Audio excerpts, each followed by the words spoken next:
Hey guys, we are recording our bi-weekly podcast now. We're going to go ahead and get started. Let's see. Oh no.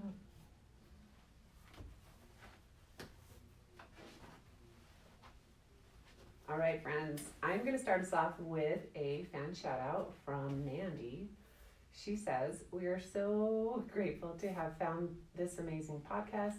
Thank you for your vulnerability and knowledge to give us another source of hope and recovery. We just started our recovery journey for real this time, about 6 months ago. It's no joke, the hardest thing we've ever done. Being in recovery helps us to focus on our own healing and spirituality, rather than judging others on why they chose to stay in a relationship or not.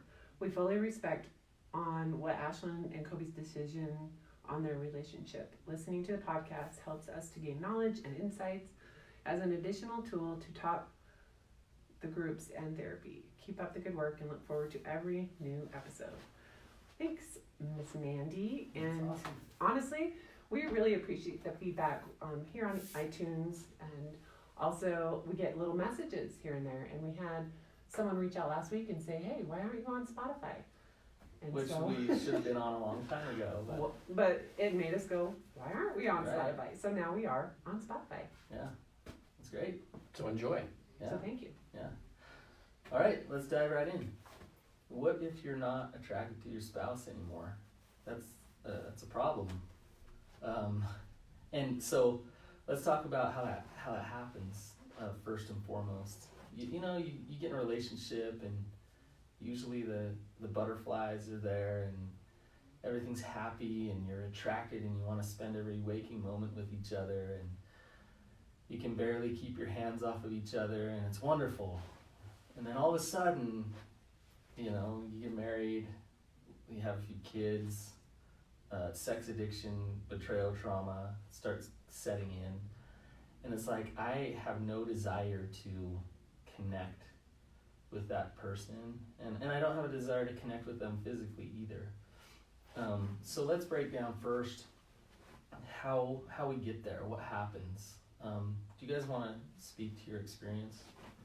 Yeah, I mean, I still remember we were not in specialized therapy for sex addiction and betrayal, but we were in like a regular family therapist.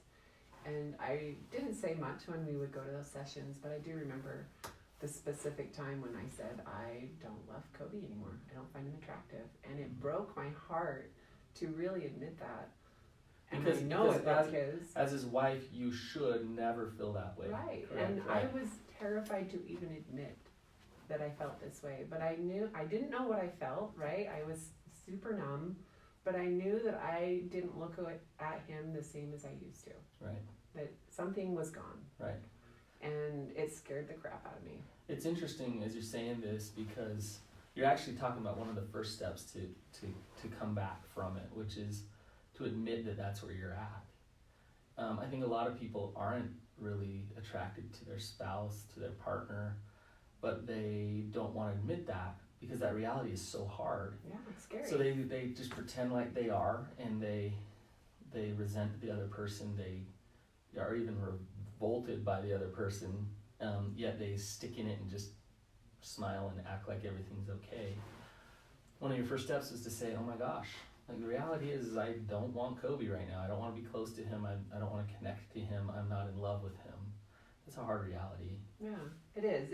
And now looking back, I kind of like, okay, I can see why I was feeling those feelings, but it was scary. And I'm sure it was awful for you to hear. But Ashlynn, will you say why were you feeling those feelings? What did happen for you to say, I don't desire connection with you right now? Yeah. So this was the time I believe you were having an affair when this all happened. Mm-hmm. I didn't know he was having an affair, but I had those gut feelings. So I would ask him in all the terrible ways that I betrayed. Hey, are you Sure. having an affair? And I'm like, oh no. Well, and it was more accusatory. Affair? What's that? Never. Yeah. So it was during that. Plus, we'd had previous, 14 years of mess and me feeling like this elephant in the room. We had several elephants in our room. But it was his actions. He was pulling away. Yeah. there were times when you go out and you do fun stuff so I can be home and I'll watch the girls. But it was really him choosing, like, I want to act out, so can you leave? I want to talk to my girl, whatever. So it was the actions that really just, I don't like who you are. And I would say that a lot, like, who are you? You're not at all the person I married. Right. And he'd be like, you're crazy. Right. I'm the same person. You're the one that's crazy. You're the one that's different. And so I felt crazy. So, and really it's on a soul level. It's on, love is about feeling. It's about connection. So Coby might be saying all the right things still and acting like a committed, husband. But if your sex addiction is raging and you're in denial and you're gaslighting her all the time and really, although you're showing up at home every day and whatever, you're isolated from her, it makes perfect sense that your soul, Ashlynn, is saying, ugh, like, I feel a disconnect and I feel pain and I don't want to get close to him because it doesn't feel good. Yeah. I don't desire that right now. And the ironic thing is, at this point, I really didn't know what betrayal trauma was. I didn't understand that his viewing pornography and his first emotional affair had affected me. Right. I just knew I don't like it. Right. And that it made me feel bad. And so people listening to our podcast today, they know. Right. They know so much more than I did. Absolutely. And so it probably makes a lot more sense to them than where I was at. But I knew that his choosing those things made me feel super crappy. Right. And so my self-worth just went down the toilet. And I thought, why would I want to, I don't want to be with someone who doesn't even want to be with me. Right. And so it started to disconnect for me too. Right. Isn't it nice now, though, that there is that knowledge and that education? Gosh. I mean, just like Omar Minwala's multidimensional trauma for the betrayed. I know that was a lot of words, but you can go through his multidimensional trauma, and what he breaks down is all of the ways in which somebody who's experienced betrayal trauma is traumatized, and you can read that and it's like, oh my gosh, I experienced that. Yeah. I went through this and I went through that, and yeah, that's why I really feel crazy and disconnected and don't want to be intimate with my spouse right now, because I have all these different forms of trauma going on. And now I'm not trying to feed a victim narrative at all. It's true. You experience that multidimensional trauma and your soul starts to say, ugh, I don't want to be close to you anymore, right? So wait, but doesn't it, it can go both ways. Coby, you haven't said anything. It does go both ways. Excuse me. I think what's important to identify, this is kind of like the repeating thought in my head, is that I think what's key to identify here is that love and attraction, allure, being drawn to your partner is there's a wide range. Love is quite a range by way of emotions, and I think it can be defined. There are many things that define love. So in as much as you might not have been attracted to me, I think love still existed because of the life that we had created, in as much as maybe trust was entirely gone, which I know it was, based upon my actions, and I own that. But then also it's like there were moments where love manifested, and those are probably painful moments where you would be like, wow, he's shown up and I really like that and I love him, but he's such a douche. Why is he hurting me? There's different types of love. There's brotherly love, there's intimate love. And so on one level she could say, I still love you. Yes. But on another level it's like, I love you but I'm not attracted to you. Yes. Like, intimately, real vulnerable connection, like, no thank you. Like, emotionally you're not safe, so I'm not emotionally drawn to you to be vulnerable. Sexually, no way. Not even a chance, based upon what I'm seeing. And so I guess what I'm trying to point out here is that oftentimes my experience with addiction thrust me into this place of being all or nothing, including with my love, including with my my attraction as well to you, Ashlynn. And I want people to understand. So for instance, if you're a partner who who's had their, if your partner who's been betrayed and your partner has said, I'm not attracted to you or I don't love you, I don't think that that's the full truth, because I don't think that love can be defined in an all or nothing statement like that, because there are threads of love that are woven into every relationship. And although a lot of love can be hurt and damaged, there's still love there. So I don't think it's an all or nothing thing in as much as attraction might be, or emotional safety might be. Well, and going along with that too, I think every relationship ebbs and flows with that, where That's a good you point. feel more in Yes. love with each other and less, and you kind of go up and down.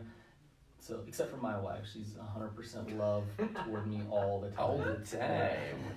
But no, it's a normal relationship to ebb and flow. The problem is the volatility of it, and when you throw that's addiction really good. in the mix of it, you throw betrayal in there, then yeah, you start to ebb and flow a little bit, Yeah. like further down in that level of wanting to attract, where it's like I'm not only, the worst case scenario is apathy. It's not anger. Yeah. So when a spouse is like, I'm angry at you, I hate you, I'm sick of you, that's not good. But they still have some attraction there. They're fighting. Yeah, they're fighting. I'm That's a good rejecting. way to say it. I'm rejecting what's happening. I don't like it, and I want you, and you're not giving me you. So I'm fighting for you, right? And I'm pissed. And I'm pissed off.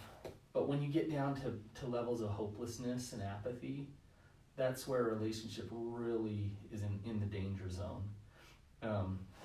So when couples get to that conflict, that anger place, it's okay. You can work through it. Mm-hmm. Sometimes that apathy place is really hard to get out of. Right.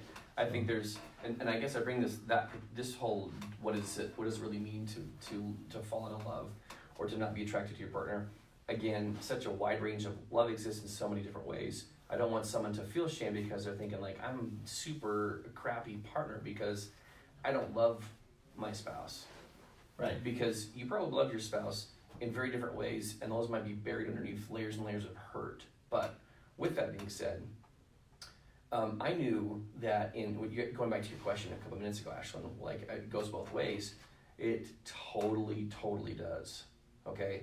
And what's important to remember on this is I'm going to share exactly what my thoughts were and where I was emotionally when I was in addict mode, when I was in douche mode, right?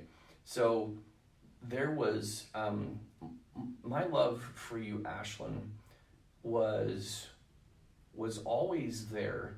I think one of the great things about a relationship was when I saw you being the mother to our girls, I think that love and connection that we shared is really one of the things that kept me anchored without having a complete case of the F's and just marching down the road of destruction. Because when I would see you interact with our girls, that anchored my soul to you, in as much as I was in total addict mode. And in the moment, I didn't recognize that. I just knew that I saw pieces of you that I just loved. So, for instance, when the girls would come home and you'd make a little snack and sit at the counter, and as much as I might be totally in my head with someone else or somewhere else, my heart would swell with love for you. And those are really meaningful moments that kept me there. So that's a super important piece of this. Now, it's not just the love that I felt for you as the mother to my girls, but there was also moments where I was like, I don't love you, and that's where I don't love you and I'm not attracted to you, because that's when the addiction was really raging in me. And here's what's really interesting about this spot, being the betrayed, is the only way that I could get to the place what did I say, the betrayed? Excuse me. Yeah, I'm sorry. A little dyslexia. But the only way that I could get to the place of acting out was to emotionally put distance between you and I.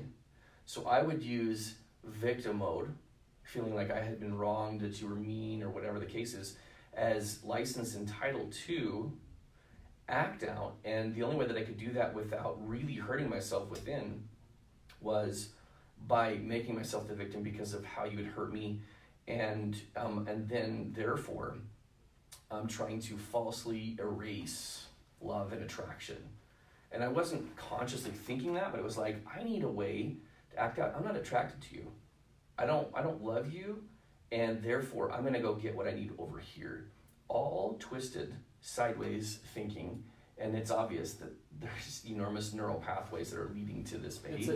It's a little more complex than that, and you're breaking it down well, but it's so this is the attachment disorder of sex addiction. Oh my gosh, yeah, totally, huh? Which is, you think about it, an addict gets into a relationship, we all desire love, so if you're struggling with a sex addiction, you can hide your sex addiction before you get in the relationship, you can be open about it, but when you get into that relationship, at first it feels good to have connection from somebody. Yeah.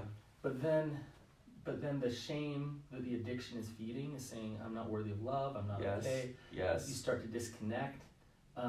Or I hold back. When you say disconnect, what that looked like for me, you Brannon, don't go all the way. Yes, I with withhold. trust, safety, intimacy. I get a little uncomfortable with intimacy. I get a little uncomfortable with being vulnerable. Is how I would articulate what my experience was. But it's such a self-sabotaging thing where you desperately desire connection and love, yet you're making sure that you don't get connection. And I'm anxious attachment is what my original childhood attachment style is. Right. So that makes complete sense for me. So as the relationship progresses, your spouse becomes a reflection of your shame. You're in this relationship now, and she's frustrated, she's angry, she's not loving you back, she's disconnecting, and so now she's not somebody that you look at and you say, oh, I love you, I want to connect to you. It's, oh, you make me feel bad about myself. And then you take it a step further, and He it's, used to say that. Oh It's my like, gosh. I could not look you in the eyes. yeah, I can't be vulnerable. Totally. So then you take it a step further and you say, you make me feel bad about myself. Why do you do that to me? Now I'm a victim of you. So I need to create some dance space. I need to separate myself from you because I feel horrible when I'm with you. Exactly, and I need to Hence feel...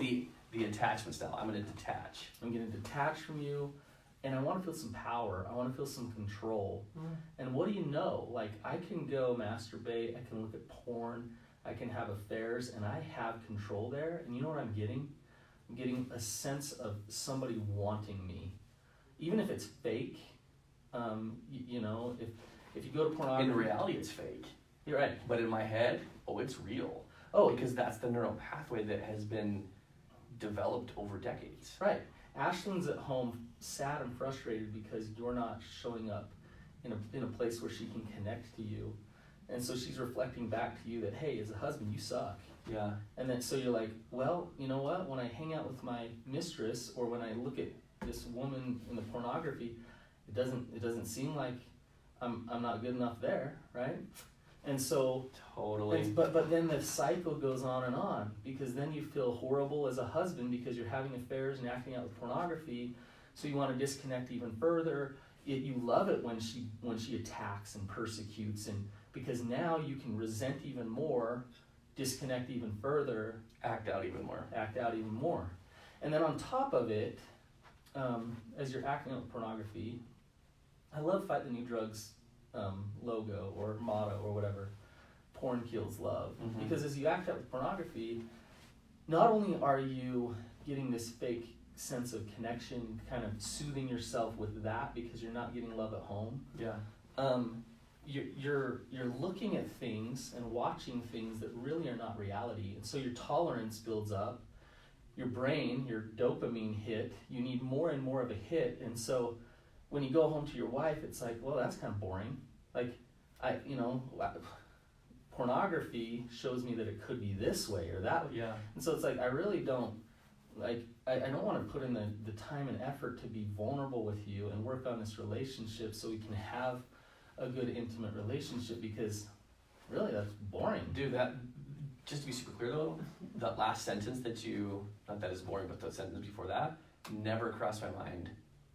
I don't want to put the time in, the work in, whatever like that. It's just like that didn't even cross my mind. That was just like, this sucks. I want this. Yeah. It was that simple to you, right? Yeah. Oh, it was like, very clear. I'm not gonna sit here with Ashlynn and like work through this hard stuff and create actual connection, and because you know what, I can get what I need a lot easier without putting in the hard work. Yeah. Right? And I think that context which you've just shared, as far as understanding what I need to do in order to create connection, to get out of my attachment style, is some of the things that we'll talk and address in Patreon, because that's the part of the podcast deep dive that was critical for me in reversing this whole train of thought. All of this is just totally FUBAR, but again, this is what you just heard Brannon describe, and it was this legit for me. Like, I don't care that I care that you guys are listening.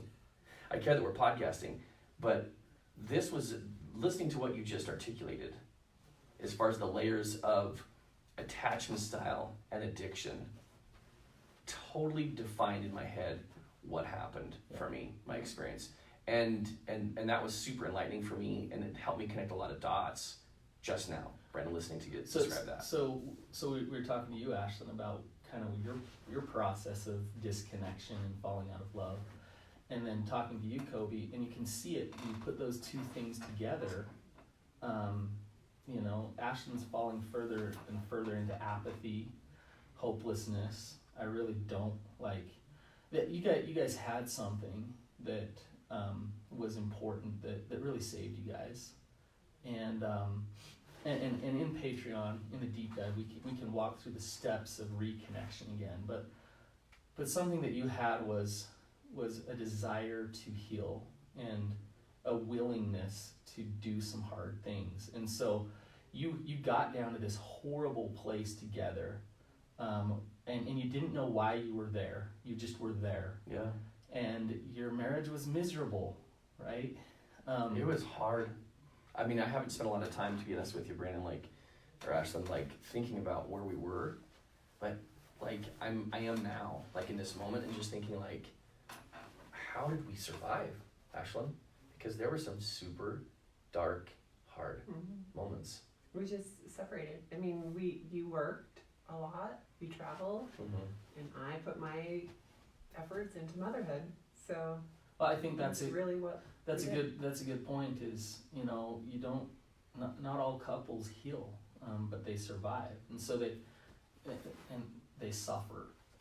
They get to these places and they realize that the love is not there, and they're tough and they endure and they suffer. And to me, we have one life to live, and that's not what I would choose to do. And you guys did that for a while. You suffered through. You just stayed together. You battled through. This must be as good as it gets. Right. That was my head. Totally. Right. But now you're thriving. Now something's different. You're working through hard things. You're connecting. There's a deeper level of trust and intimacy. Yeah. And so you got out of that kind of survival place, that suffering place, to something even more, right? So, and that comes back to what I was saying. You guys had the willingness to keep pushing further to get what you actually want in your relationship, and you're still doing it, right? Yeah, we still work hard to be where we're at. And it's interesting because there wasn't a time where I was like, if we could just have this, then it would be great. What we have today, I didn't imagine. Right. It's just happened. And we're not perfect. We still have lots of setbacks and things that happen, but we have tools and knowledge now that helps us get through it a lot quicker. Yeah. So, I fell out of love, fell out of attraction, whatever you want to call it, and fell right back into it.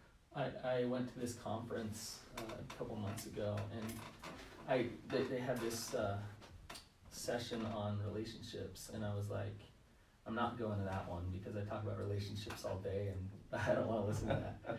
And I went to another one and it wasn't very good, and so I just hopped into the one next door to it, and it happened to be the one on relationships. And I was sitting there and it was awesome.